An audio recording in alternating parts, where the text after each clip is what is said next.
Në kohën kur kryeministri Rama po përsërit refrenin se Shqipëria do të bëhet si e gjithë Evropa, është shqetësuese që ende shumë zona të qytetit si ish fusha e aviacionit po përballen me kushte të papranueshme infrastrukturore.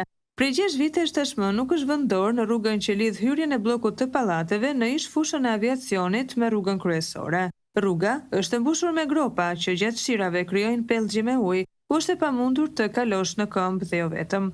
Makinat po shkatërrohen nga tronditje dhe po nxjerrin 1000 probleme ditaditës.